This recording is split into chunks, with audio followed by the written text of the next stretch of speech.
Hello, welcome to Disenthrall. Today we have a special guest, Toine Manders.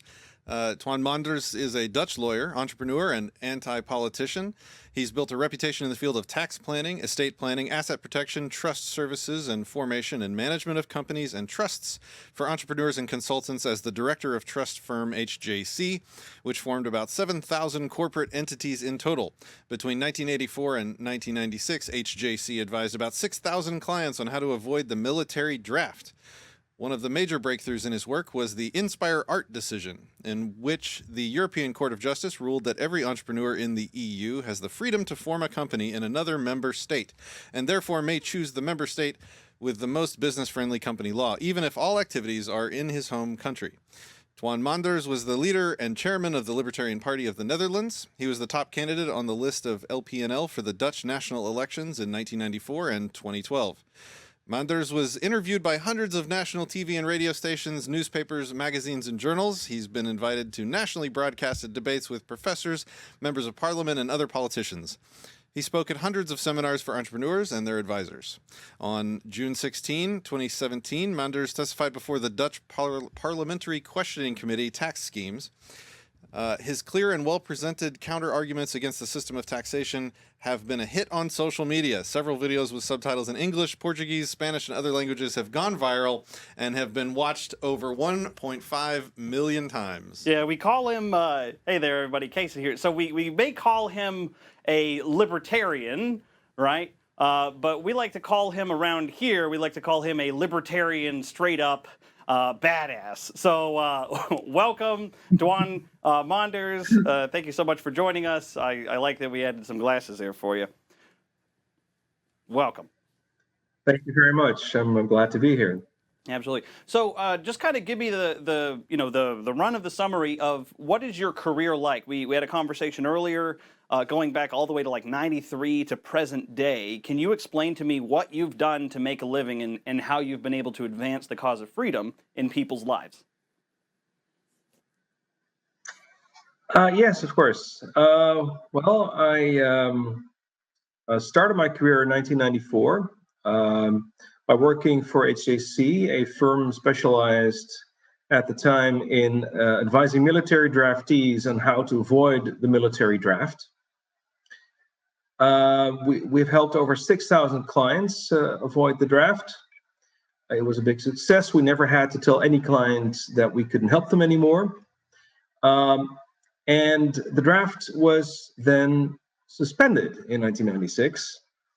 And a lot of people said to us, well, you must be very sad because you had a nice thing going, you were making money, and now it's all over. And we said, no, we're not sad at all. As a matter of fact, we threw a party because we consider the draft to be a form of slavery, a form of involuntary servitude, of forced labor, forced upon the innocent. And as a result, we were very happy that it was finally suspended. Of course, it did mean that we had to find a new way to make a living. And as you may have gathered by now, I really enjoy making my living defending the individual against the injustices the government is trying to perpetrate upon the individual. So protecting people against government overreach is something that really appealed to me as something to do for a living. And as a result, we had to find not just a new target group, a new audience, but we also had to find new loopholes in the law. Now, our new audience became business owners, entrepreneurs. And part of the reason is that we see business owners as an oppressed minority. Business owners are confronted with with government overreach much more than just about everybody else. To give an example, business owners are used as involuntary and unpaid tax collectors. Just about every tax that is collected in this country, and it's true in most countries these days, is collected through entrepreneurs, through businesses. And these businesses have to pass on these these taxes to the public by way of lower wages and higher prices. But most people don't realize that the true reason why prices are so high and why wages are so low is that the government is taxing away about half the national income. Business owners are confronted with the giant appetite of the state more than anybody else.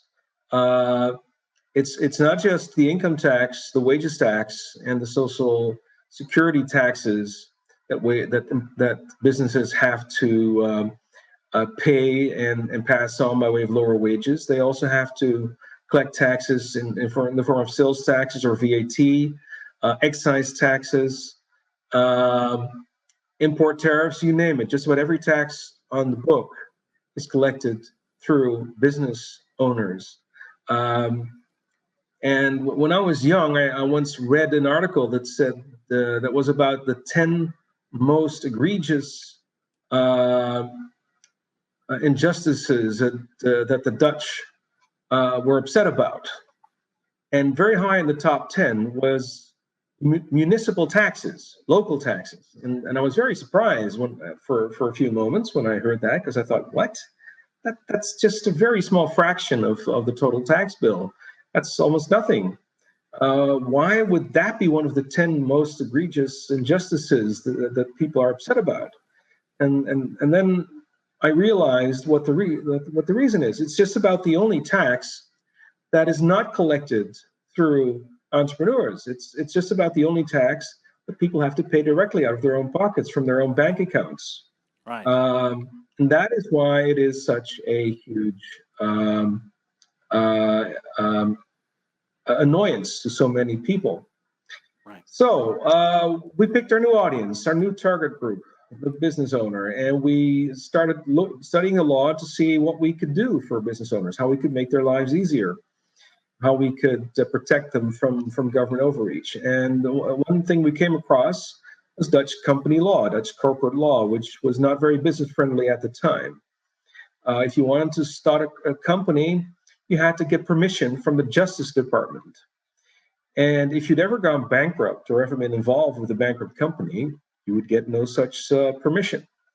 And if you'd ever broken any rules and got caught with that, you did not get any such permission. And even if you did get permission, that could take up to a year. And you'd have to meet the minimum cap requirement of about 18,000 euros. And there were some other disadvantages of setting up a Dutch company. And we studied European law and the European treaties. And the European treaty guarantees a few fundamental freedoms. One of these fundamental freedoms is the freedom of establishment, which means that not just any individual can establish himself in any member state of the EU and live there and work there, but corporations, which are incorporated on the laws of one of the member states of the EU, can also start a business in any other member state of the EU. And we saw an opportunity here. Our idea was that this means that a Dutch business owner can shop around. A Dutch entrepreneur can simply find out which of the member states has the most business-friendly company law, form a company there, and then that company can start a business in the Netherlands. So it'd be like shopping around for more favorable tax conditions or more favorable legislation among any EU member country. Am I understanding that correctly? That's the next step. We started doing that as well, but at the first stage, the first thing we did is create an opportunity for business owners to benefit from more beneficial, more business-friendly company law in other member states. So we offered a new product, which was is the formation of a UK company for Dutch business owners that could use the UK company to start a business in their own country, in the Netherlands, which was much easier and cheaper and quicker and less burdensome than setting up a Dutch company. And that was a success. We formed over 5,000 UK companies for Dutch business owners. The government didn't like it, so they immediately passed a law in 1998 January 1st, 1990, they passed a law making it more difficult and more onerous to use a foreign corporation to run a business in the Netherlands. And we took the government to court. We challenged this new law, and the case was brought before the European Court of Justice in Luxembourg. And we argued that this new law was in violation of the EU treaty, that these restrictions were in violation of the freedom of establishment as guaranteed by the European treaty. And the European Court of Justice agreed with us, accepted all of our arguments, went along with them, and struck down this Dutch law. And not only did this impact the Netherlands, because there were a lot of other member states in the EU that also had company law that was not business friendly. As a result, not just in the Netherlands were business owners allowed to use the most business-friendly entity, which is the UK company, but this was now possible all over the EU. And as a result, many member states changed their laws to make their company law more business-friendly. That happened in most EU countries, including Germany and France. They all changed their laws as a result of this decision by the European Court of Justice. So we won this round. You took the Netherlands to court, and you were able, just to boil it all down, you took the Netherlands to court, and you won. So now, because of that, any member state in the EU has more freedom because of the actions that you and your team performed. Is that accurate? Yeah, so business owners anywhere in the EU can now benefit from the most business-friendly company law. So not only do they have the choice to shop around and use the company use a company in the country with the most business-friendly laws, but all these countries that used to have laws that were very business unfriendly changed them as a result, because they didn't want everyone to shop around and use foreign entities. So there have been two very beneficial effects as a result of this EU ECJ decision. Gotcha. And whenever it comes to a government being business-friendly or not business-friendly, can you give me a sense of the numbers that are involved with this? Like whenever you add up the income tax and the VAT, if someone makes 100 or 200 euro or something like that, what do they end up actually keeping at the end before this decision was made? And what do they end up keeping after this decision is made? That's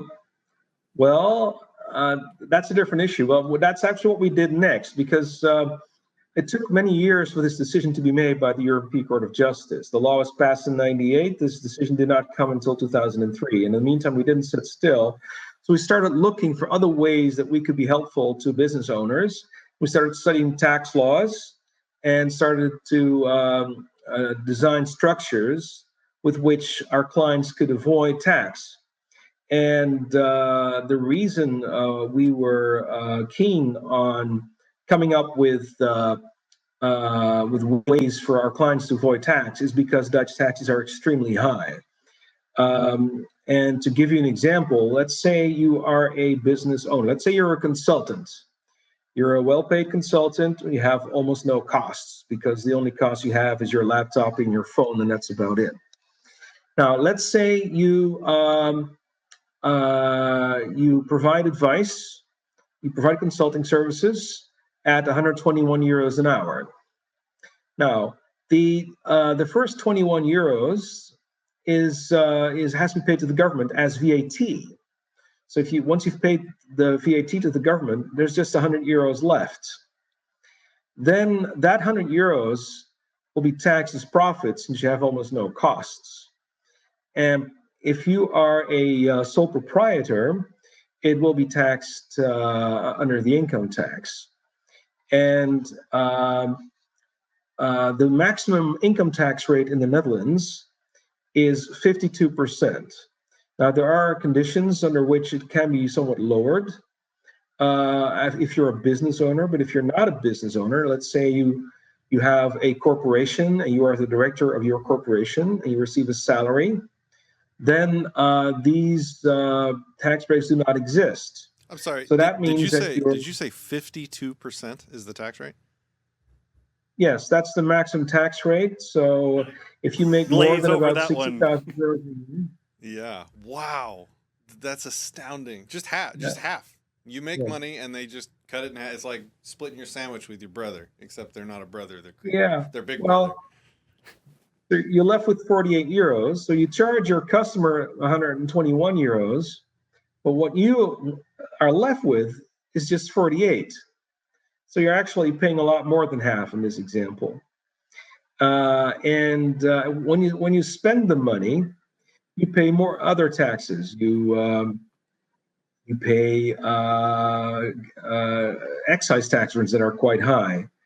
I think the gasoline prices in the Netherlands consist for about 80% of taxation. So 20% of the price you pay at the pump is for actual gas, and the rest is tax. So you mean to say That's that that's if just I go out, could you give me an example of like the numbers of what we're talking about here? I know you guys deal with liters rather than gallons, so what are we talking about there whenever you're going to fill up with petrol? yeah. I made a quick calculation, and I think it's about $8 a gallon that we pay. That's painful to Um, my American ears, just so you know. That's really, really, really painful. My virgin American ears are bleeding from $8 a gallon. Oh gosh. Tell them what we pay here in Texas. Oh gosh, right now what are we at? Like $2.50 to $3, depending on the day, because it fluctuates. Yeah. I can get it down as low as $2.30 a gallon. So yeah, a full tank of gas is usually 100 euros. So that's about $120 for a full tank of gas. That's a full tank Gives of gas you, for like a trucker around here, for someone who's doing freight lines.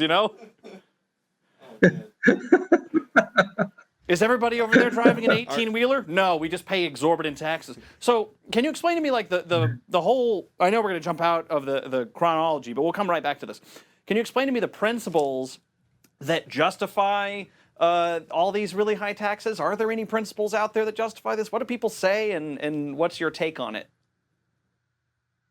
well, most people don't realize how high taxes are. And the reason that I've already explained basically, the reason is they don't know how much they're paying because it's businesses that are being forced to charge higher prices and pay lower wages. And most people don't realize just how much tax is hidden in these higher prices and lower wages. As a matter of fact, if you're an employer in the Netherlands, you are obliged to give your employee every month. You have to give him an overview of how much wages he made before tax and how much he's going to get paid into his bank account after tax.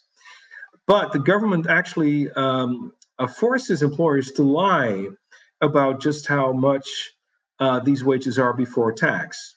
So there are a few taxes that the employer has to pay to the government that he's not allowed to show on this overview. So let's say somebody gets a statement, and in the statement says that his salary is let's say 4,000 euros gross, and it's 2,500 euros net after taxes. And it's actually a lie because in reality, the employer doesn't pay 4,000 because he has to pay almost 1,000 euros in tax on top of it. So he's paying almost 5,000 actually, if you add up all the taxes. And as a result, the employee is only getting half. But he doesn't. If he looks at the overview, which is a big if because most people just file it, they don't bother looking at it because the only thing they're interested in is how much they're getting after tax. But even if they do look at it, it's a lie. It doesn't tell you what the real tax burden is. And as a result, voters in the Netherlands are misinformed. They don't realize how high the tax burden is. And one thing I've often said is, if I could make one little change in Dutch government policy, if everything else had to stay the same, I could just change one little thing, then what I would change is the system where taxes are collected through businesses, through higher prices and lower wages, where instead in the future, all tax would have to be collected directly from the individual. And my prediction is that if that were to be changed and everything else stayed the same, that we would have a riot, that we would have a tax revolt. There would be a revolution. People would become extremely angry and upset at how high the tax burden is if they actually got the money in their hands and then had to pay it out to the government themselves. There's one thing that the Netherlands and the US have in common. I was about to bring and this that up. is that both You beat me to it. both of our countries were founded on the base of a tax revolt. I mean, the U.S. The American Revolution was I mean, the big reason why it was started is because of the high taxes that the King of England was imposing, and the same is true of the Netherlands. The Dutch fought a war of independence that lasted 80 years because the King of Spain levied a sales tax of 10%. And that was considered so outrageous by the Dutch that they were willing to fight an 80-year war to get rid of it, which was successful. And that's how the Netherlands seceded from Spain. And that's how it became an independent country. And of course, Americans often say, well, look at us now. We fought a revolution over the taxes imposed by the King of England. And now we're paying, what, 30-something% in tax to the government. It depends on how you calculate it here as well, because whenever you look at the excise taxes and gasoline, like we do have tax added onto our gasoline. I think it's 50 cents a gallon where I'm around. And then there's employers actually make a contribution to your tax account that you don't have to make if you're an employee. There's all kinds of different ways that they kind of slowly mosquito you to death. But I get a vague understanding of like how crushing this tax burden may be over there. But I guess my question to you would be, what kind of principles are there behind this? Should we have this taxation? Should we not? Can you walk me through your logic in approaching that kind of policy? My logic? Oh, well, that's very different from the ideas behind the Dutch tax system. My ideas are as follows. I believe that every person is entitled to his own body and to the fruits of his labor, his property, and that these are fundamental human rights: the right to self-determination, to decide for yourself what you want to do with your body and with the fruits of your labor, and that nobody has the right to interfere with these fundamental rights, not even governments, not even democratically elected governments. And of course, the government does exactly that. One example of this is taxation. My position is taxation is a legalized form of robbery. Robbery is when your property is taken from you under the threat of violence, even though you haven't caused anybody any damages that you are refusing to pay for, even though you have not refused to pay for obligations that you voluntarily entered into. If this is not the case, but still there are people who will take your property under the threat of violence, then these people are robbers. They're committing robbery. And that's exactly what the government is doing. Because if you don't pay the taxes that the government wants you to pay, what they will do is send you some threatening letters. And if you don't respond, they're going to send over some people to take your stuff. And if you don't open the door, they'll come back. They'll bring a guy with a gun to break down the door and take your stuff. And if you try to defend your stuff, they'll treat you as a criminal. They'll use whatever violence is necessary to break your resistance. And if you try to avoid this whole situation, if you try to prevent it by simply not filing a tax return, that's illegal. That's a criminal offense. It carries a sentence, a maximum sentence of 4 years in the Netherlands. They'll lock you up in a cage for 4 years for not filing a tax return. And I have no problem with people being locked up in cages if they're murderers, if they're rapists, if they're robbers, if they're fraudsters, if they're violent people who commit violence against innocent people. People who themselves do not respect other people's body or property and who are a danger to others. I mean, and that's an exception to the rule. You can lock people up who are a threat to others who have proven that they violate the rights of others. But of course, a taxpayer who doesn't pay enough tax according to the government doesn't fit this description. He hasn't hurt a fly. He's not in any way hurt another person's body. He has not invaded his property in any way. He hasn't caused any damages that he must pay for. So locking up an innocent person is a great injustice. And it is the threat of incarceration that is how government collects money. And it calls it taxation, but that doesn't make it any different. There's a lot of... I've had this exact conversation with people following a logic train very similar to yours. We own our bodies, therefore we own the effects of our bodies. Therefore, any involuntary taking of our bodies we call theft. So the shorthand would be like taxation is theft. And most people say that never happens. And I want to pick up with your story, kind of where we left off. So you had all these really early amazing wins where you're able to advance the cause of freedom. If you wouldn't mind, can you kind of share what's kind of going on a little bit more recently in your profession and your career, and what the let's just say the local governing authorities are putting you through right now? Yeah, sure. Let's see. I told you that we started looking for ways to help business owners avoid tax, and we found by studying tax laws, we found several ways to do this. We developed some products and services that were geared towards tax avoidance, tax planning. And in 2001, I became manager of HJC, the firm that I worked for. Around the same time, we opened an office in Cyprus, our head office. Cyprus is a country in the Mediterranean, an island that has a very favorable tax regime. It is probably of all the EU member states, the member state with the very lowest taxes. And by setting up an office there and offering to our clients the opportunity to not only form companies there, but to have them managed by us from Cyprus, we were able to offer our clients the opportunity to take advantage of the tax advantages that Cyprus has to offer.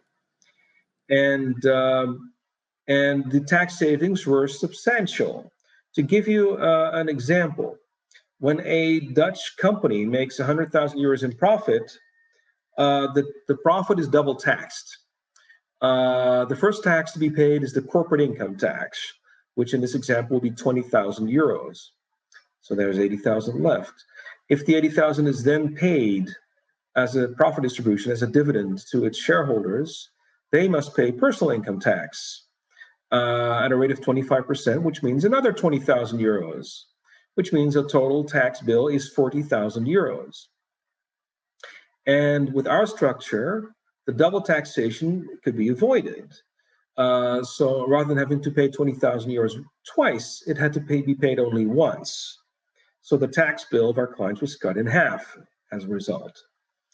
And this was not the only tax savings that was to be achieved by the structures that we offered. Another tax that could be avoided was the capital gains tax when the business would rise in value. Let's say you start a business from scratch, and after 10 years, you sell it for €1 million. Now, if you are a sole proprietor, you pay about 45%. You may pay about 450,000 euros in tax. If the business is a corporation, you can sell its shares, and then the proceeds of the sale of shares is then taxed at 25%, which would be 250,000 euros. That's quite a bit less. Still a huge chunk of money. With the structures that we offered our clients, the tax bill could be brought to zero. Another tax that could be avoided with our structure is the death tax, the inheritance tax. At the time, it was 68%, the maximum rate. In 2010, it was lowered to 40%, still quite substantial. With our structure, it could be reduced to zero. Another tax is the tax on investment income. In the Netherlands, the way our tax system is structured, the investment income itself isn't taxed, but the assets are, the wealth is. We have, in a way, we have a sort of a wealth tax. It's not called a wealth tax, but that's what it is.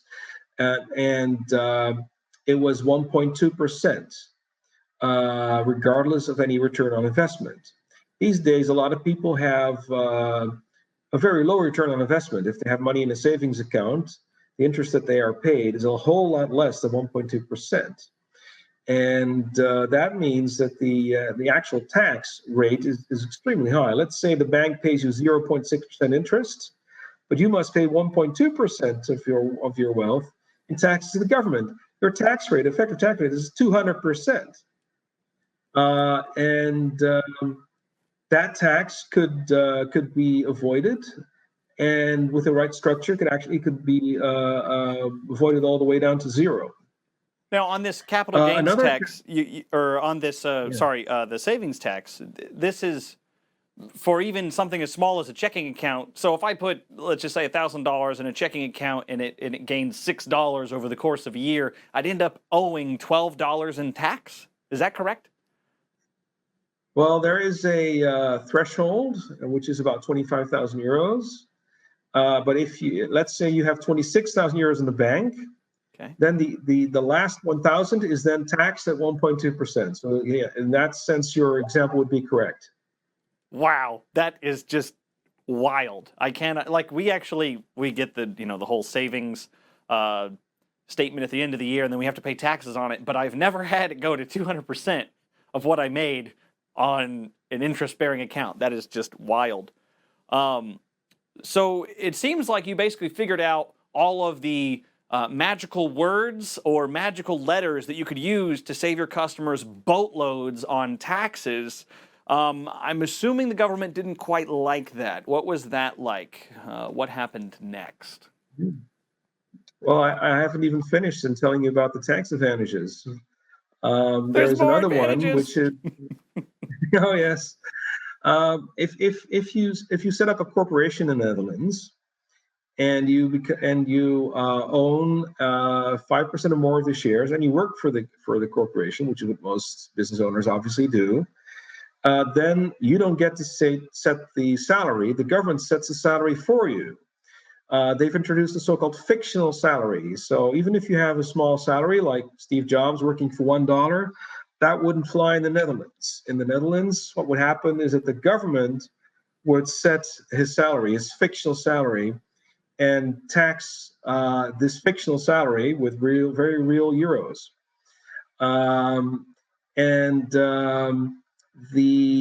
Normally they assume it's about 44,000, what they consider to be a fair salary, but it can be a lot higher if you are an important factor in your company's profits. They can even consider 70% of the company's profits as a reasonable, fair salary, and then impose personal income tax on that fictional salary, which is progressive, which means the rate goes up as the income goes up. And once you're over 60,000, you again start paying 52% in corporate income tax on this fictional salary. So even if you don't get paid the salary, you still must pay tax as if you were paid. And that also could be avoided with our structure. And finally, the Netherlands has a tax for people who have shares in a corporation, substantial interest, so 5% or more, and then make assets available to the corporation. Let's say you have an office that let's say you own a building, you live there, and you rent out the part of the building to your corporation, or you rented the whole building to the corporation. Then the Dutch government would charge progressive income tax on the income. So let's give you an example. Let's say you rent out a building to your corporation for, let's say, 100,000 euros a year, and the government would charge about 45,000 euros a year in income tax on the rent.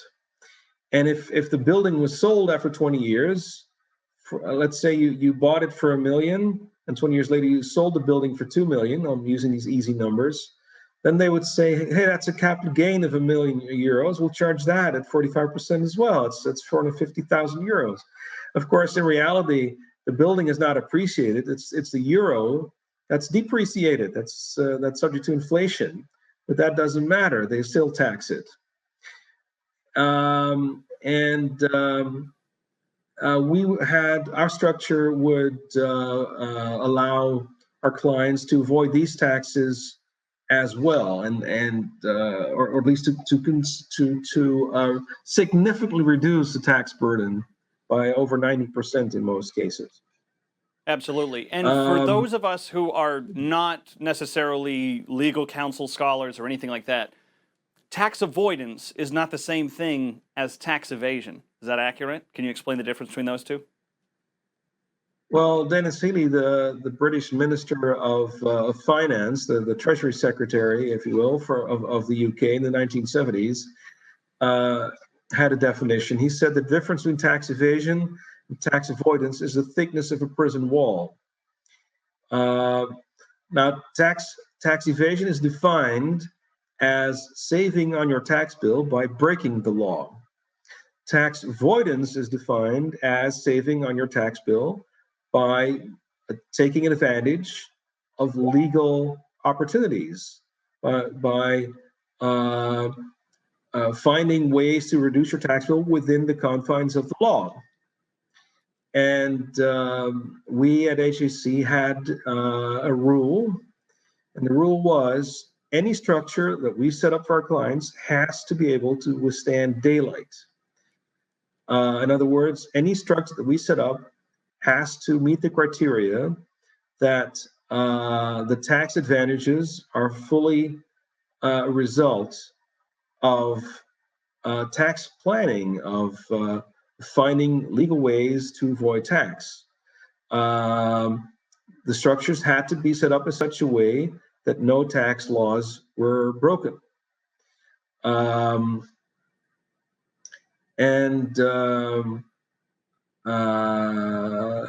This we consider to be essential, because obviously if you run a business and the business based on breaking the law, that's not something that's going to be working very well for very long.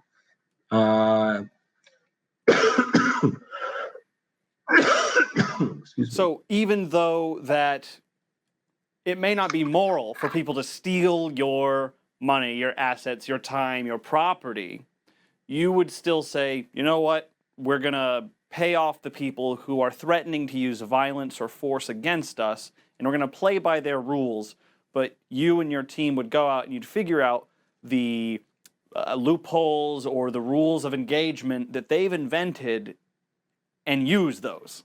Is that accurate? Yes. It is not. It's not that I think it's immoral to disobey tax laws. I just think it is very unwise. Yeah, it's foolish, because you run the risk of being jailed for 6 years in the Netherlands if you file an incorrect tax return. Right. So that's not what our business model is based on. Our business model is based on finding legal ways to lower the client's tax bill. So you spend all this time, you figure out how to bring your client's tax bills close to, approaching, or at zero. Then what happens? Everybody sings Kumbaya and we go into the sunset, or what happens next? Well, one thing that never happened is the tax authorities never challenged any of the structures that we set up for our clients. To this day, they have never done so. And that means they've never successfully done so either, obviously. What did happen a number of times is that they tried to change the law in such a way that the tax advantages would become smaller. But there have been a number of these tax law changes, but usually what it meant was that we simply had to find new ways to avoid the same tax, or we had to change the structure somewhat so that it would be compliant with the new tax laws. So in general, these whenever they changed the law, it just meant that it would become a little bit more difficult or a little bit more expensive, or the tax advantage would be a little smaller. But the changes usually weren't very big. And sometimes they would actually change the law, the tax law, in such a way that they shot themselves in the foot, because they actually opened up new opportunities to avoid tax that hadn't been around before. So you mean to say that government is not so competent in closing its own loopholes that it actually opened up additional loopholes to be exploited and to be utilized within the bounds of the law? Yes. I can give you an example if you like. In 2010, they changed the law in such a way that trusts or foundations were considered transparent for tax purposes under certain conditions, which meant that if you set up a trust or foundation, then, their idea was the law would be written in such a way that there was no point, that it wouldn't offer any tax advantages anymore, because you would be taxed as if it hadn't been set up at all.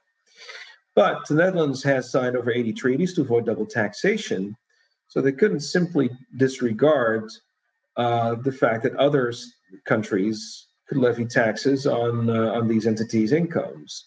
So in order to avoid double taxation, they had to write an exception, which is that if the trust or foundation or a similar entity was subject to a reasonable tax rate, which is 10% or more, then the transparency would not apply for income tax purposes.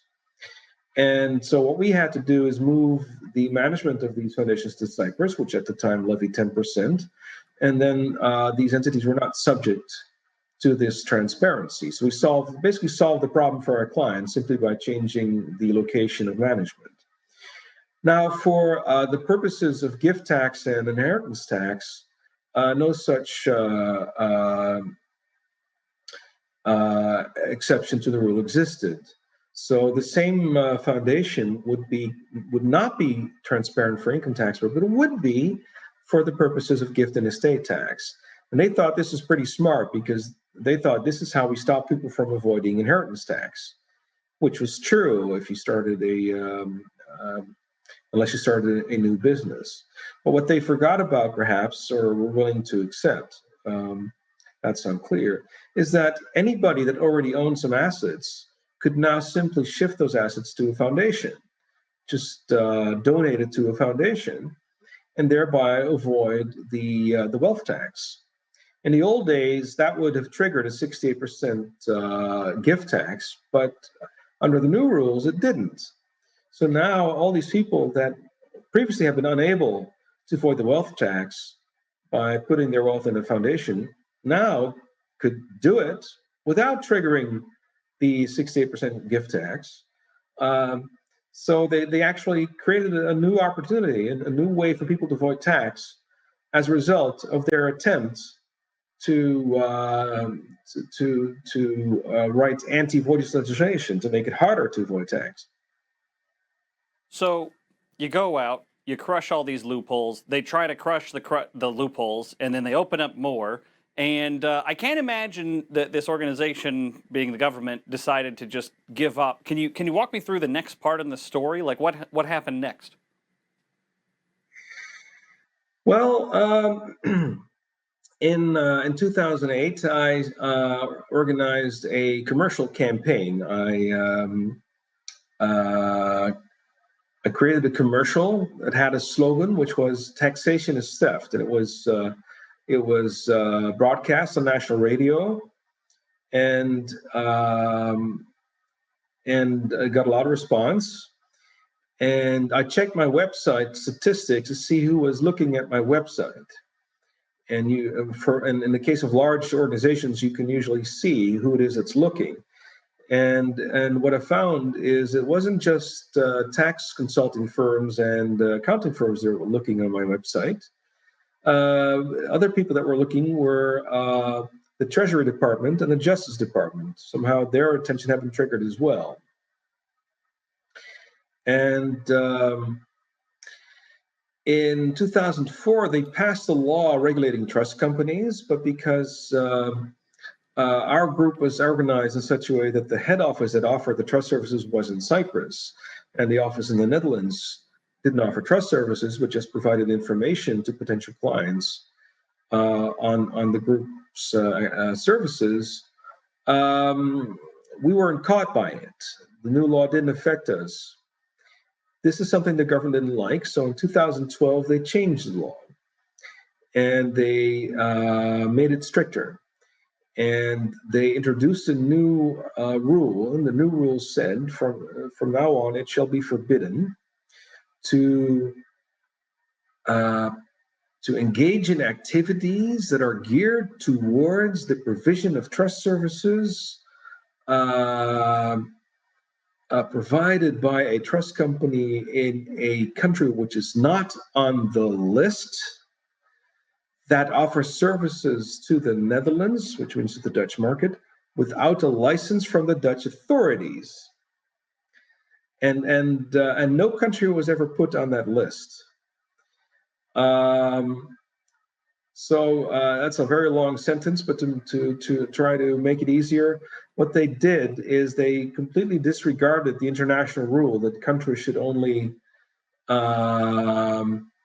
regulate behavior within their borders, should only pass laws that regulate things that go on in their own borders. What happened here is that the Dutch government made a law that said that any trust company anywhere in the world that offers services to a Dutch client now has to first get a license from the Dutch government. And that if you cooperate with such a foreign trust company that doesn't have such a license, that's illegal. And it seemed as if that new rule had been designed just for HJC. Well, there were a few copycats of HJC as well. And so when that happened, we talked to 5 different lawyers specialized in this law regulating trust companies. And we told them the solution that we had come up with. And the solution that we had come up with was quite simple, which was, let's just move the office, the representative office, from the Netherlands to Belgium, because it's very cheap and very easy to do, and we'll solve the whole problem. The alternative, however, would be to either apply for a license and be subject to this regulation with the risk of being denied and having to go to court to fight the denial, or to not apply for the license, and because the law was inconsistent with EU law, there was a case made to not apply it and create a new test case like we've done before the European Court of Justice. That would have been another route. That would have been very expensive, very time-consuming, and would have created a lot of uncertainty. So our solution was, let's just move the office to Belgium, just across the border. You have to realize that this is a very small country. It's just 100 miles from east to west and 200 miles from north to south. And the north of Belgium is Dutch speaking. It's very it's not a big step. It's like moving a business from Maryland to Virginia, let's say. It's just across the border. It's not really a big deal. And so we talked to these 5 lawyers, and all of them said the same thing. They said it's a bad idea because the Dutch central bank, the ones that enforce this new law, they've asked for a meeting. Have the meeting with them, answer their questions. They will tell you what their opinion is, and once they've told you what their opinion is, you can then make a plan. You can then create a strategy. You can then carry out your plan. But first, wait for the meeting and for the opinion. We took the advice, we had the meeting, then it was silence for 4 months. And we received a letter from the central bank, and all it said was, all that it was a report on what was discussed. There was still no opinion. And next time I heard something from the central bank was when I was sitting in jail and looking at the European arrest warrant that had been issued against me. And by reading it, I found out that the Dutch Central Bank had filed a report with the prosecutor's office accusing us of violating the law regulating trust companies by operating without a license. In the meantime, I had moved to Cyprus, by the way, in October 2013. I moved to Cyprus. In January 2014, there was a knock on the door. 20 guys with guns were at the door. And I asked them, what's the charge? And they said, membership of a criminal organization. So what turned out is that the accusation of offering trust service without a license, that's a relatively minor offense. For that minor offense, even if committed, they cannot do what they did. What they did is they shut down the whole office, took all computers, took all the papers, took me, put me on a plane back to the Netherlands against my will, and put me in jail for 3.5 months, and did the same thing to my colleague who was running the Dutch office. These are some very drastic steps, and they're only allowed to be taken. I mean, the whole concept of pretrial detention is only allowed for serious offenses, for serious crimes, which means a crime, you have to be accused of a crime that carries a maximum sentence of at least 6 years, which is not the case if all you're accused of is offering trust service without a license. So in order to take these very drastic steps, they had to trump up the charges, which is what they did by accusing us of being a criminal organization, of being members of a criminal organization, and an organization's purpose was allegedly to help clients who allegedly had the purpose of evading tax or money laundering or other kinds of fraud. That was the trumped up charge on the basis of which they could do all these things that they did. So, and I found out the hard way. So there's a fair number of people here in the States that think that they can formulate some magical spell, some magical incantation or arrangement of words mentioning the Constitution and inalienable rights that will somehow make them invisible to the government and the IRS. But I think the point you're illustrating is the point I make to these people, that you may think the law is on your side, but at the end of the day, they will win. If they have to ignore the law, they will win. Well, they've already won. I mean, there's still no trial. I still haven't had my day in court. It's been 3.5 years now, and to this day, they have never challenged any of the structures that HSC has set up for any client. They've not provided a single shred of evidence for their accusation of HSC being an organization whose purpose was to help clients, whose purpose was to evade tax or launder money. As a matter of fact, they have collected all information on all clients and all potential clients we ever talked to. In our Cyprus head office, there was a database with the records of all clients and all potential clients that were spoken to, and with notes of the conversations that were held. That was probably a major reason for them to do what they've done. This way, they now had access to all this information, and they've actually passed it on. The prosecutor's office has passed it on to the tax authorities.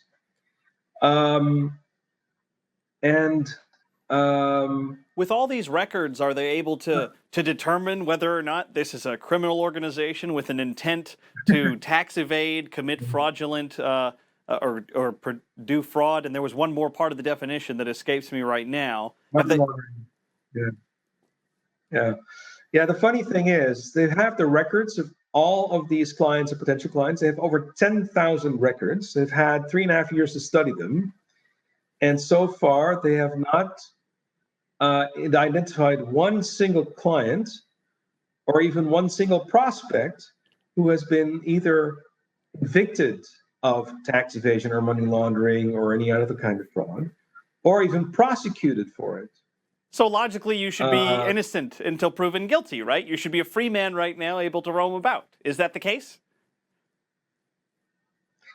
Well, not exactly. I mean, after 3.5 months, I was set free in a way. I was released from jail, but I wouldn't call myself free, just less unfree. My pretrial detention was not ended; it was suspended, and the suspension came with conditions. And one of those conditions was that I was not allowed to work in the financial sector or trust sector. In other words, I was not allowed to work in the sector where I had all my knowledge, expertise, and my contacts, and where my passion lies. I was not allowed to contact any potential witnesses without these witnesses being identified. But any business relation, any business contact I had could be a potential witness, and therefore I couldn't talk to them, even to explain what had happened. Uh, and a lot of my friends have either been clients or prospects or have worked for me in one way or another. So I couldn't talk to them either. Even the mother of my children, she used to work for HSC as well. So taken literally, I wouldn't be able to speak to her anymore either. That's how broad these conditions were written. Another condition was not leaving the country, even though, as you may remember, I was living in Cyprus at the time. I was taken to the Netherlands against my will, and then after 3 months of sitting in a Dutch jail, they said, well, you can leave jail now, but you cannot leave the Netherlands. In other words, you're not allowed to return to the country where you lived. So these are very strict conditions, which All of made your it very stuff difficult. is in Cyprus. You're kidnapped by 20 men with Yeah. guns. They throw you in a cage. They leave you there for 3.5 months, and you're not quite sure what's going on. They let you out of said cage and then say you now have a bigger cage, which is 200 miles by 100 miles. If you leave, we will re-kidnap you and probably escalate that force. And they remove his livelihood. Oh yeah, so not that to he- mention so like he can't afford banning a you legal from defense. financial services, banning you from talking to people who are inside that industry. What are they smoking in the government over there, my man? What's going on? Yeah, it's and I haven't even told you half. The first couple of weeks, I was caged. First, like 5 or 6 weeks, I was not allowed to talk to anyone except my lawyer. So my girlfriend, she had moved with me to Cyprus with our son who had just been born. When all this happened, he was 9 months old. But we had just moved there, so she had no friends there, no relatives there. So they kidnapped me. She was left all alone. Well, not exactly alone. She was there with a 9-month-old baby, with no friends and no relatives, nobody to help her, and she was traumatized by this.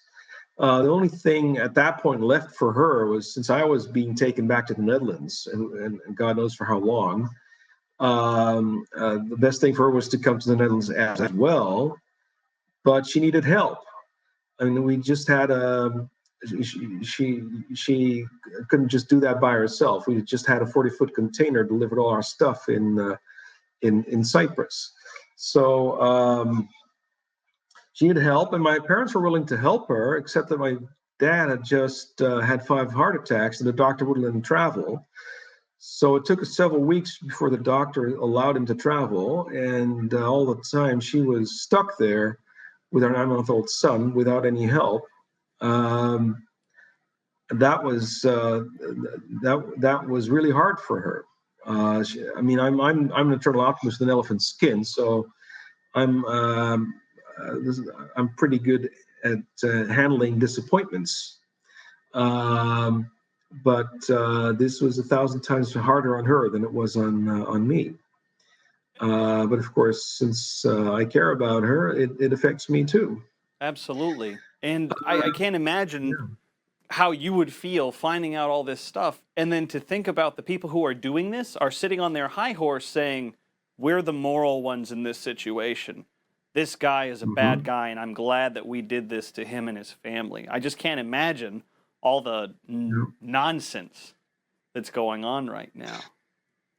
Yeah, well, another thing that you should know is that the Dutch are very different from Americans in a number of ways. And one in the ways in which we're very different now um, is our view of government. A lot of Americans are very skeptical of government, A little bit, are not yeah. very, yeah.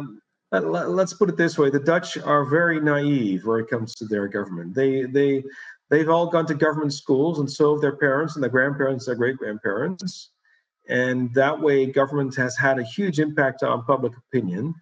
And most Dutch have learned at school that we should be extremely grateful that we have such a great government that takes care of us so well and offers all these wonderful services and takes care of us from cradle to grave and offers wonderful schools and free healthcare, free schools and wonderful infrastructure and we should be so grateful that we are so lucky to be born to such a wonderful country where we're taken care of so well. That's what we learn in school. Most people believe it. And as a result, most people who heard about my story concluded that, hey, if this guy hadn't broken some laws, they wouldn't be treating him so rough. They wouldn't be roughing up like this. He must have done something. He can't be innocent. They wouldn't do this to an innocent guy. That's how most people here think. Unless they're hardcore libertarians, but we don't have that many hardcore libertarians. We have just a few thousand libertarians in our country. There's 17 million people here, but just a few thousand of them are very critical of government and rather than naive, unfortunately. Over here, we have an axiom that you're innocent until proven guilty, and there are cases where that may not be honored, but it sounds like in your case, if the government is doing something or taking action against somebody inside of its own borders, it's like they're guilty until they're proven innocent. Is that right? Well, obviously that's not formally the case. But what is formally the case, I found out the hard way, is that if you're being taken into pre-trial detention, then this can be done and prolonged without any evidence. So what you need in order to lock somebody up without a conviction, without a trial, is not evidence of the commission of the person having committed a crime. What is needed instead is a strong suspicion combined with either the person being a flight risk or the person posing a risk of repetition of committing the same crime again, even though he's never been convicted of any such crime. That doesn't matter. And another ground can be the risk of talking to witnesses and influencing that way or influencing evidence. These are the criteria. So the government doesn't have to actually prove anything, doesn't have to provide any evidence, any proof of any criminal wrongdoing in order to keep a suspect in pretrial detention. They do bring you in front of a judge, but that's actually an extremely frustrating experience because when you're brought in front of a judge, you assume, as a well-thinking person, as a reasoned person, you assume that you get your chance to defend your innocence, to defend yourself, and to try to convince this judge that the whole thing is a big mistake. And that the reason there's no evidence of any criminal wrongdoing is because no crime was committed. That's what you would think, but instead, what you find if you're taken in front of a judge during pretrial detention is that the judge will allow your lawyer to talk for about 2 minutes, then he'll allow you to talk for about 30 seconds. He'll allow the prosecutor to talk for a couple of minutes. But he's got dozens of other similar guys in similar positions to decide on in the same morning. So that's all the time he has. And you are not given the opportunity to provide any evidence of your innocence or to explain why the prosecutors have no case. Now, whenever it So comes to it's whenever it comes to this situation, I already understand that there's a ton of fallout in your life in that your livelihood has been removed. Your ability to communicate with friends, colleagues, and contacts within the industry is forcibly removed. What other kinds of fallout, what kind of financial pressure does this put on you since now you can't go out and earn in the same way? And also you mentioned something about a trustee that we ought to probably talk about. Can you tell me a little bit about that? Yeah. Well, the tax authorities had one of HHC's companies declared bankrupt,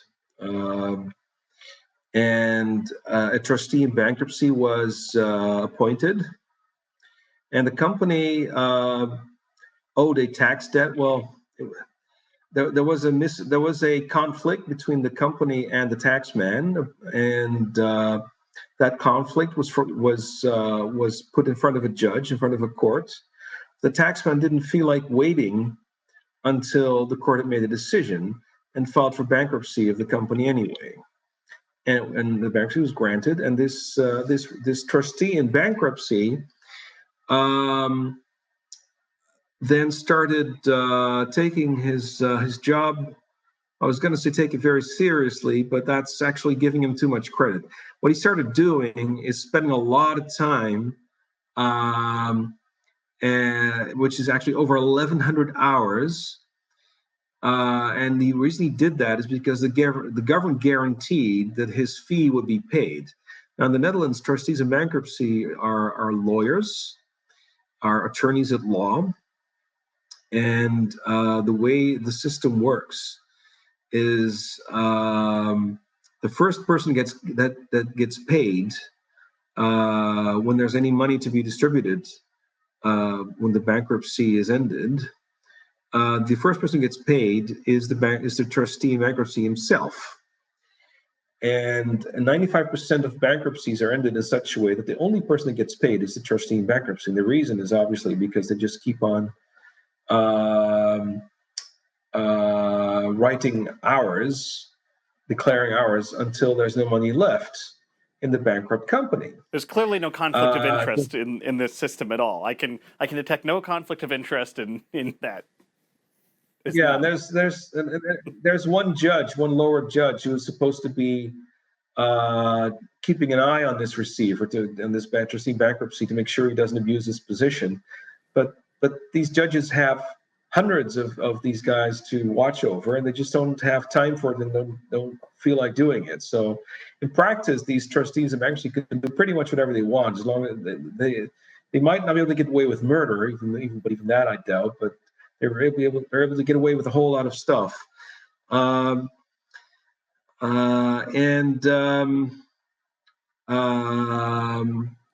Whenever you met with your trustee in bankruptcy, there may have been a story buried in there as well. What was that like? Yeah. Well, this guy, when the company went bankrupt, it was at that point the debt position was about 150,000 euros. This guy wrote 1,100 hours at a rate of about 250 euros. So his own bill was over 300,000 euros. So he by himself caused a situation where the negative balance position of the company was deteriorating from minus 150,000 to minus 450,000 just because of his own bill. That seems totally legit. I got to tell you, that is the most. I want to see your face up there, Patrick, too, just so we can see the absolute sarcasm coming from the Americans right now. What the heck is going on over there? That is. What's interesting to me is like how normalized we are to our own lack of freedoms, but when we hear about other people's lack of freedoms, they're like, oh my God, we would just revolt if they tried to do that here. Bullshit. Like, I think if it's introduced slow enough that the sheep will go along with just about anything, right? Yeah. Well, and one way he spent so many hours is because he was suing me, was taking me to court on the basis of the theory that the bankruptcy was my fault. And according to Dutch law, if you have to publish, a corporation has to publish a balance sheet every year. And if you publish a balance sheet one day too late in one of those years, then there is a reversal of burden of proof. And that was the case here. So this trustee bankruptcy did not have to prove that the bankruptcy was my fault. I had to prove that it wasn't my fault. Prove and the a court negative in reality. That's an interesting proposition. Oh man, good luck. And this is the guy that's responsible for what in your life? What is he responsible for in your life right now? Well, he sued me and successfully sued me. The court went along with it. The court decided that I had not proven that it wasn't my fault, and therefore I was now held personally liable for the debts of the company, which had now grown to over €500,000 because of this receiver's spending so much time. That just hurts. On that basis, so this trustee in bankruptcy then requested the court to have me declared bankrupt personally because I couldn't pay him because I'd been ruined. Basically, my business had been robbed from me. My livelihood had been robbed. I couldn't work, couldn't run a business. So he had me declared personally bankrupt. So now a new trustee in bankruptcy was appointed. And it wasn't the same one because it filed a complaint against the old one because he had showed a lot of behavior which was complaint worthy. Let's put it that way. So the court didn't appoint the same trustee as my personal trustee in bankruptcy, but a new one. And this new one invited me for a meeting. And during this meeting, he noticed that I was smiling the whole time. That's in my nature. You may have noticed that I was smiling the whole time during this conversation as well. That's how I've been my whole life. I'm just. I hope it's not the same smile that you were giving to the Parliamentary Commission. Can you put up that photo one more time? Yeah, we got to see that. We got to see that image. This little like, oh, I'm gonna get you. My favorite thing about this video that went viral was the look on your face. It was just so condescending. Like, yeah, it was great. How many people, if you tally them all up, how many people got to see that video again? Do you know? If you add the different versions up, it's over 1.5 million times. Beautiful. Yeah. So he notices that you're smiling in this meeting, and what does he say? Yeah. What does he do? He says that it's very unusual that in all his years as a trustee in bankruptcy, he's talked to thousands of people who had just been declared bankrupt, and I was the very first one who was just smiling during the whole conversation. And he asked me about my past, so I told him a little bit what had happened, and he said that he had a theory about why it was that these government bureaucrats were so extremely determined to get me. His theory was, he said, that it's because I was smiling to all these people, even when they came after me, even when they locked me up, even when they took everything I had, I just kept smiling at them. And he said it makes them furious if you do that. Because these people, what they want is for you, they want to see that you're down. They want to see that you're lying on the floor and begging for mercy. They want to see you suffer. And if instead all you do is keep smiling at them. I'm practicing. You know, I gotta build the skill right now, get the muscles ready to go, because you're right. You do smile a lot. You laugh a lot too. So I gotta make sure that I'm ready for the impending doom on America, which I'm sure is not long off.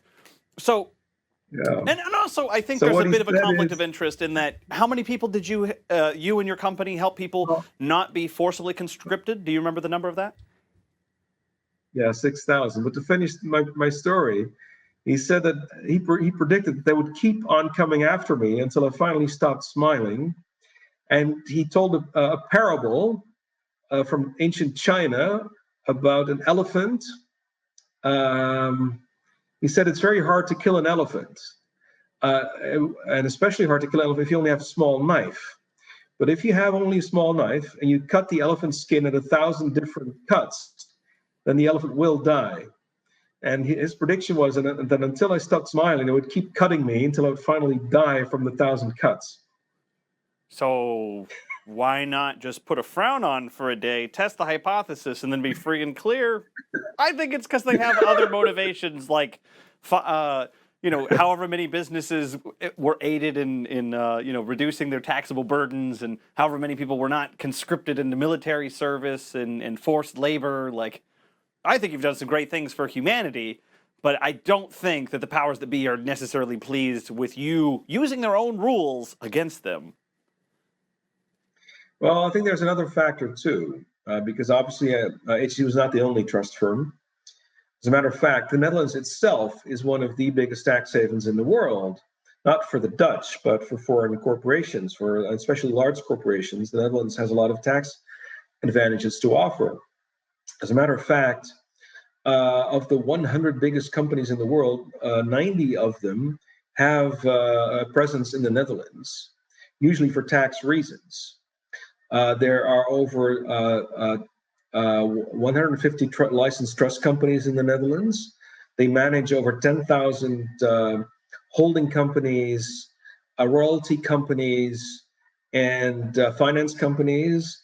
And the money flowing through these entities is estimated to be around 10,000 billion euros a year. And the reason is that the Netherlands has very favorable tax treaties to prevent double taxation with over 80 countries. The Netherlands does not tax outgoing royalties or interest. And there is a withholding tax on dividends, but it's very easy to avoid.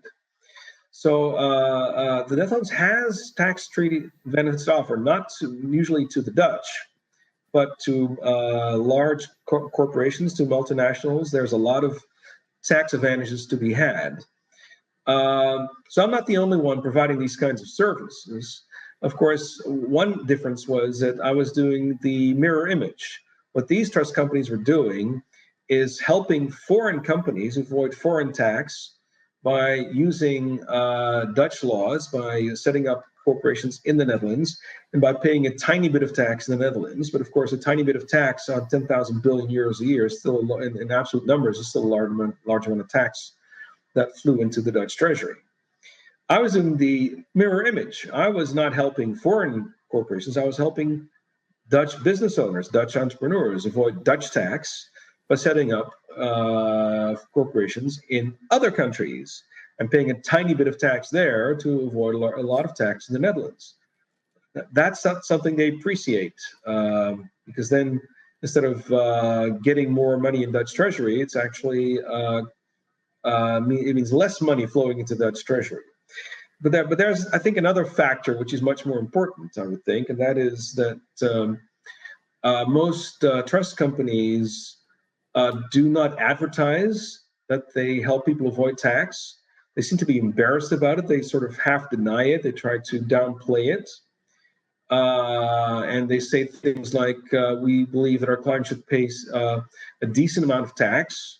When taxes are very high or they're double taxed, then we'll help them avoid the double taxation, the high taxation.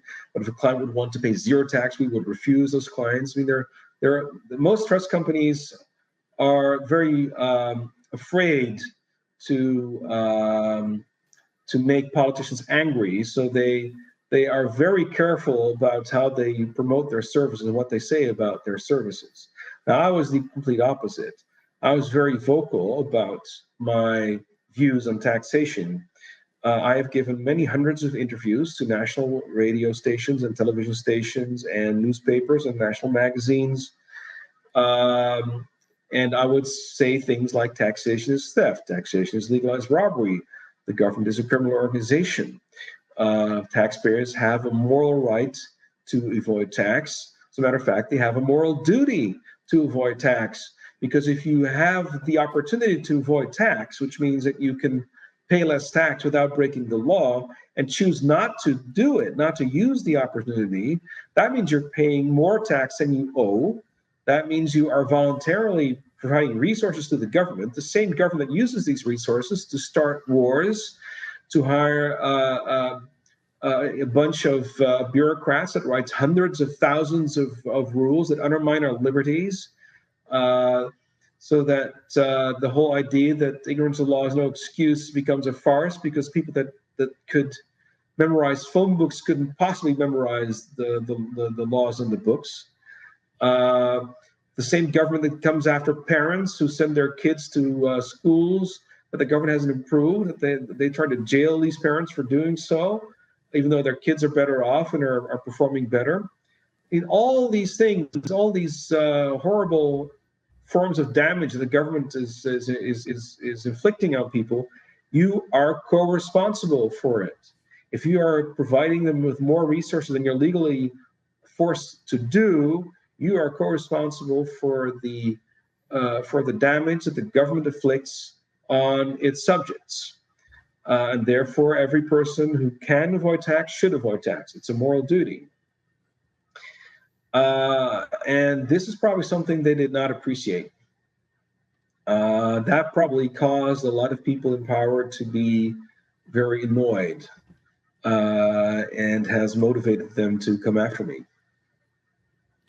Right. And Patrick, did you have something you wanted to say? You look like you had something you wanted to mention. You want to save it for now? No, I think he made the correct distinction. I think there's a fine line there, right? So if you make fair attempts to not pay any more taxes than you need, then I think that satisfies the ethical requirement. But yeah, if you just kind of write a check blindly without attempting to not, but see, the counter ethical argument to that is that zero people pay taxes. Taxes are always taken, even in the case of people just kind of blindly writing a check.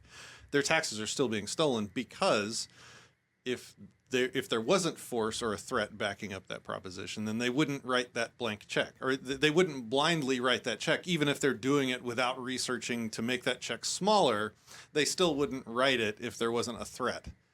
So taxes are always taken. Even those people don't pay taxes. So I don't know that I would call them a co-conspirator in that crime, because they're still responding to the threat, right?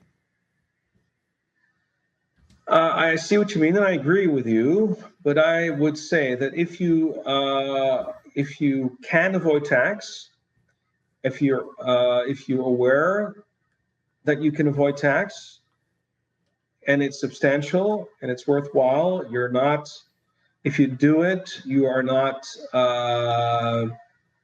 causing any harm to yourself. It's not that you need to pay someone a lot more than the taxes that you are saving. If you can do it, if you know you can do it and decide not to do it, then you are paying more tax than you owe. And that makes you co-responsible for the damages done by the government. Right. So I think this is probably a conversation that we could definitely follow up on and try to hash out the ethical quandaries around that. I would love to do that if you're any kind of interested on there.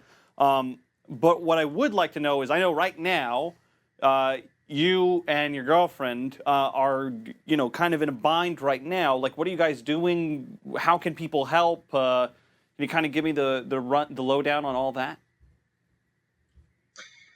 Yeah, well, there's after all the bad news, there is some good news to be reported. I mean, the whole tragedy started in January 2014. I was released in May 2014 after 3.5 months with these conditions. But that in itself was a good development, of course. Being released from jail is a good thing. Since then, there still has not been a trial, but what has occurred is that my lawyer has been allowed to call witnesses.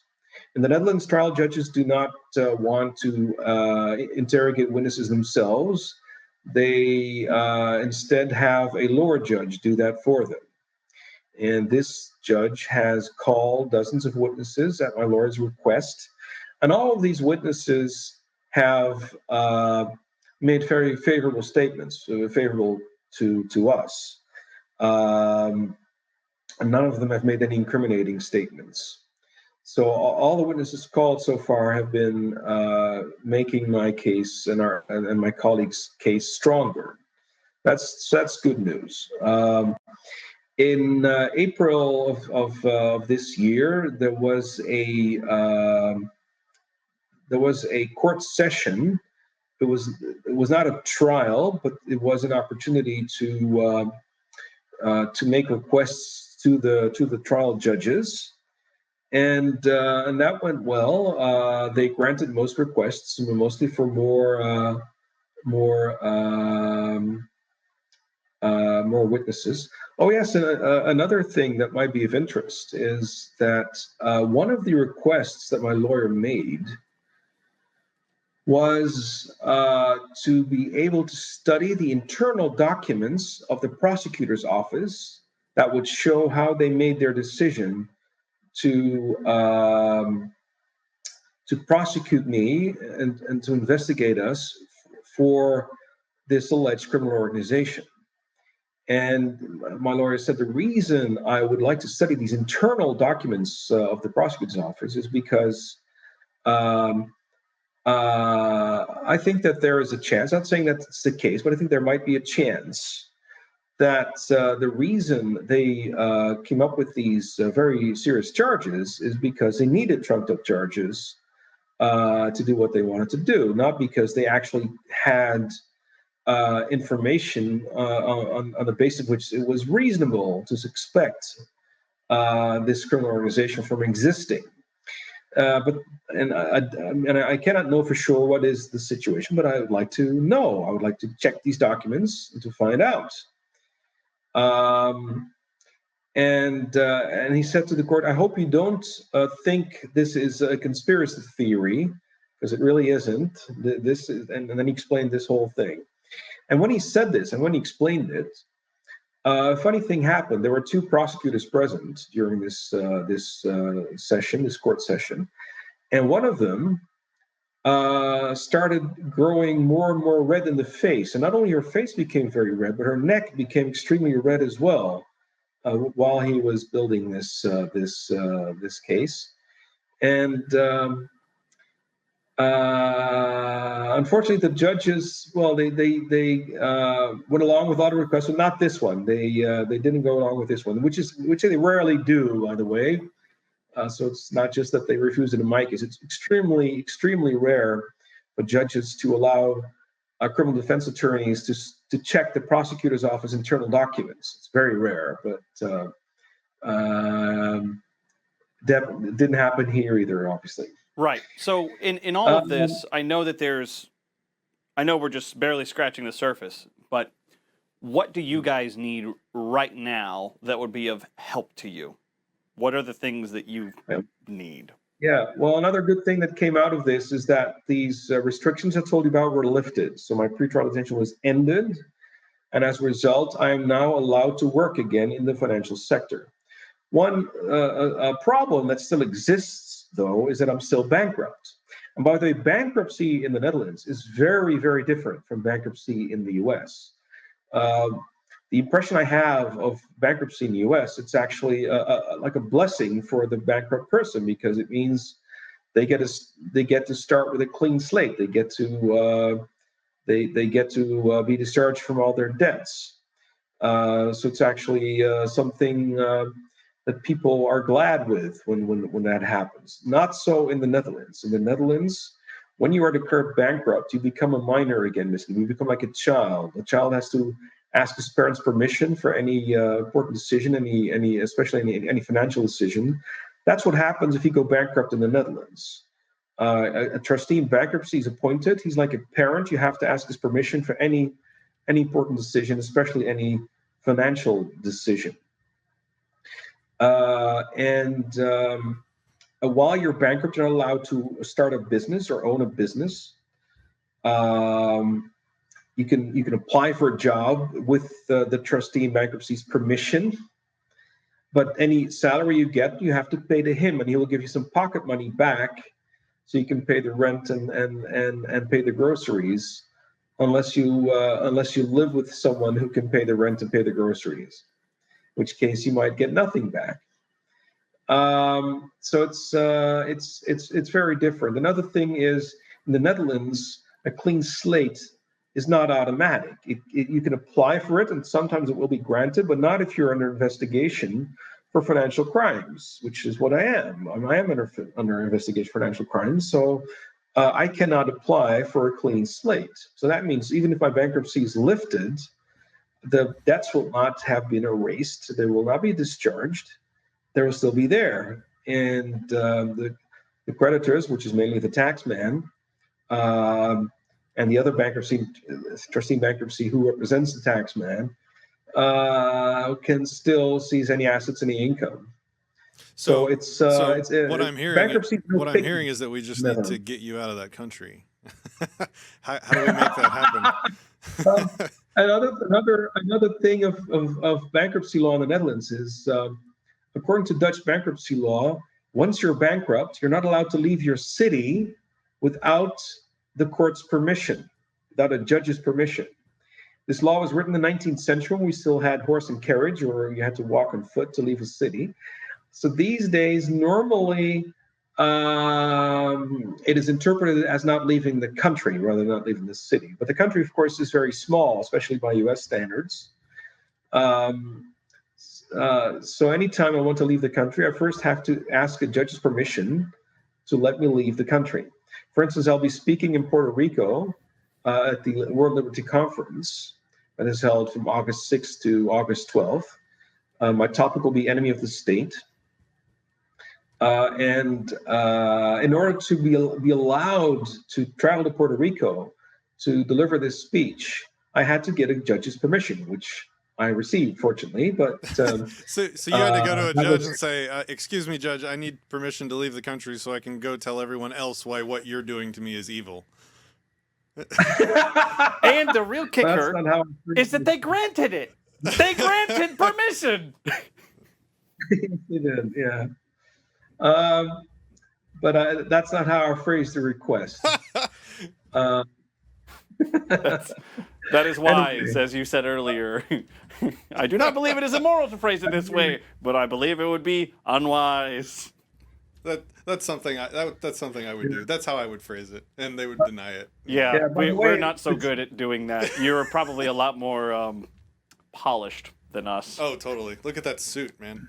Yeah. Now, I can recommend going to this conference, by the way. I've been to over a dozen of these conferences. They're organized by Liberty International, a worldwide libertarian organization with members in over 100 countries. People from many dozens of countries visit this conference. It's an excellent way to meet libertarians from all over the world and talk to them, find out what things are going on in their countries. The speeches are usually quite interesting, and this particular conference is of great interest to Americans because Puerto Rico has recently changed its tax laws in such a way that it's now possible for Americans to escape U.S. taxation by moving to Puerto Rico. As you may know, America is one of only two countries in the world that taxes citizens on their worldwide income. The other one being Eritrea. So normal countries tax residents on their worldwide income, not citizens. But the U.S. follows its citizens all over the planet. So if a U.S. citizen moves to another country, even if he has spent 60 years in another country, he is still subject to U.S. tax. He still must file a U.S. tax return and pay U.S. tax on his worldwide income. And the only way to avoid it is to renounce.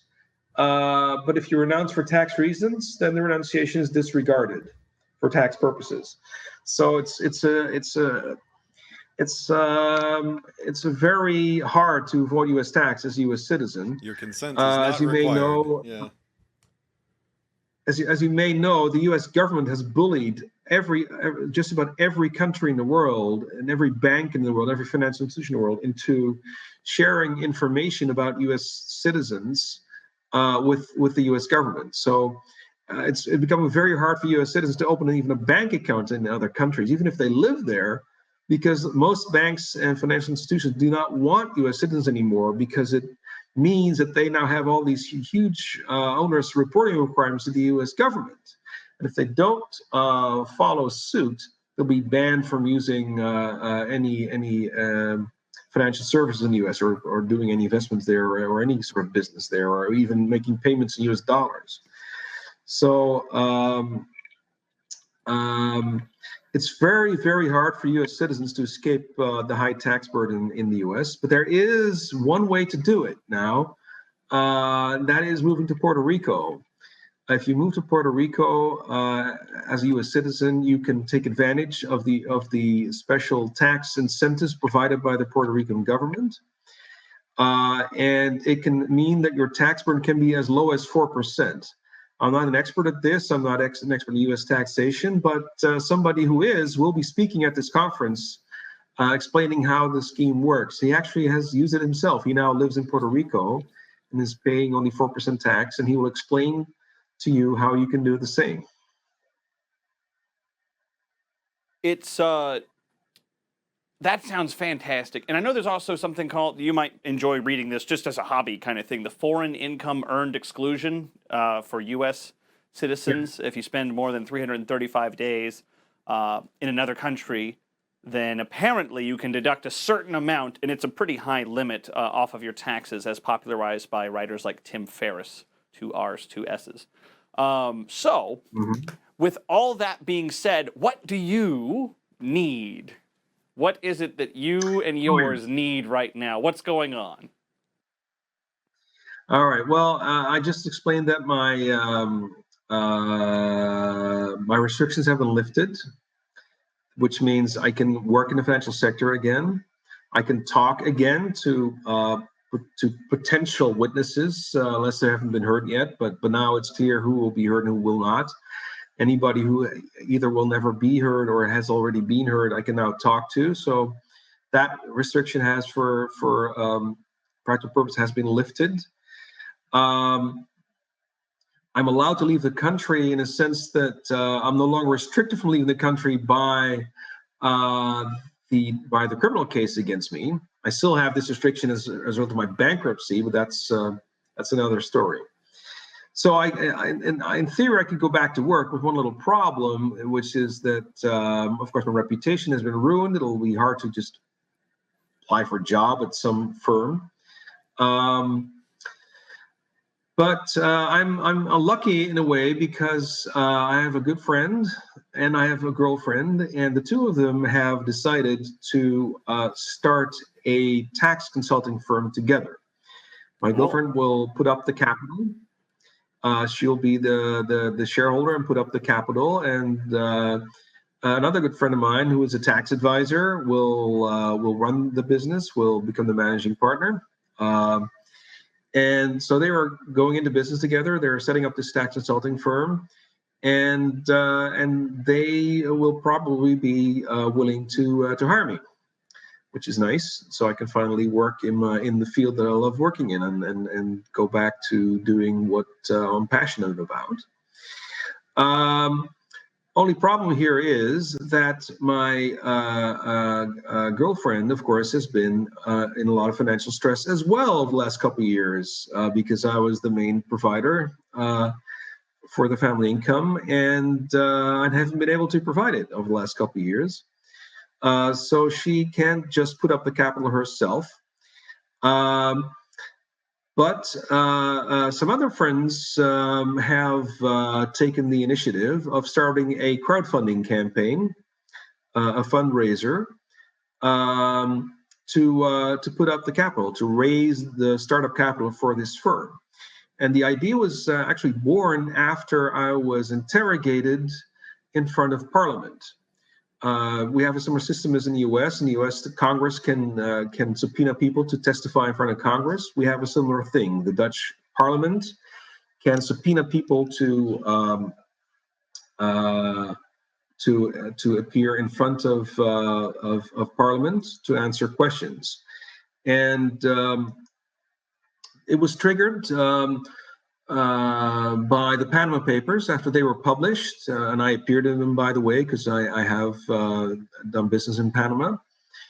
After it was published, the Dutch Parliament decided to start to form a parliamentary questioning committee for tax schemes, and this committee was supposed to investigate tax avoidance. And this committee has subpoenaed me to testify as a witness. And this was a very strange situation, because I did not have the right not to appear. I did not have the right to remain silent. I did not have the right to refuse to answer questions in order to avoid incriminating myself. I was interrogated under oath, and all this happened while my criminal trial is in progress. At the time, about 25 witnesses for defense had already been heard, another 20 or so are still to follow. And the criminal charges against me have a huge overlap with the matters that the Parliament is investigating. So my testimony would be highly relevant to the criminal case.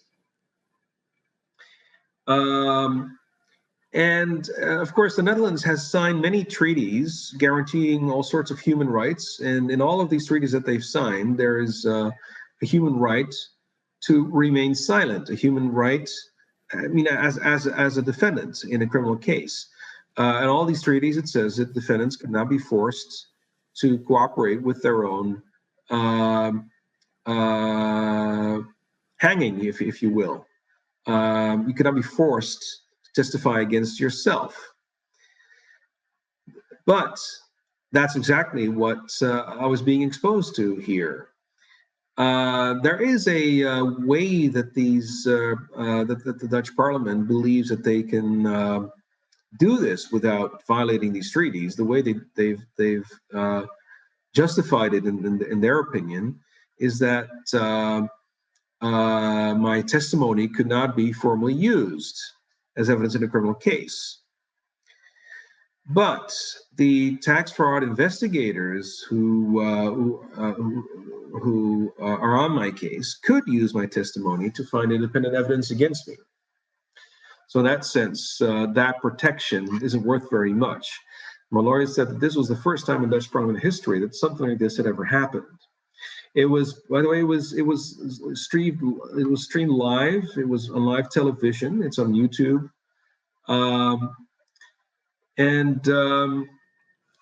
While I was being interrogated, one of the members of Parliament that was interrogating me belonged to the Socialist Party, which used to be called the Marxist-Leninist Party.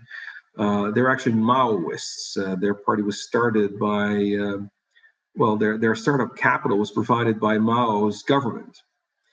And obviously she was not very, she didn't agree with me, let's put it that way. She didn't agree with my views. So she thought she would use this opportunity to ask me some very strong questions. And I gave her some strong answers. A lot of people like those answers, which is probably why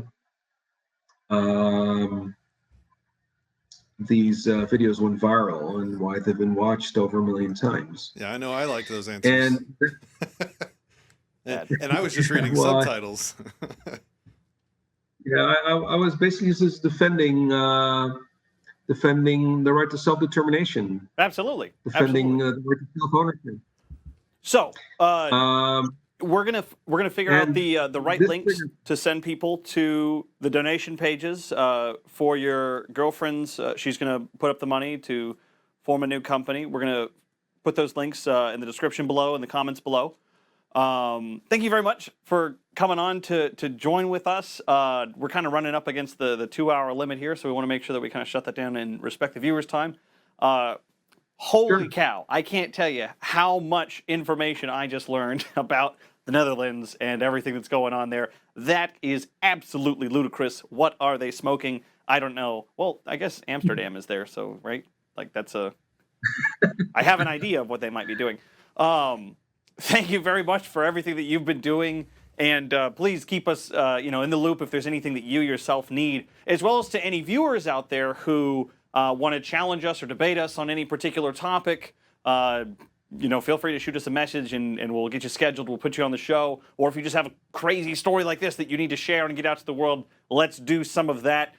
We also have a Patreon if you want to go check that out. But until next time, we will talk to you soon. So thank you so much for joining us.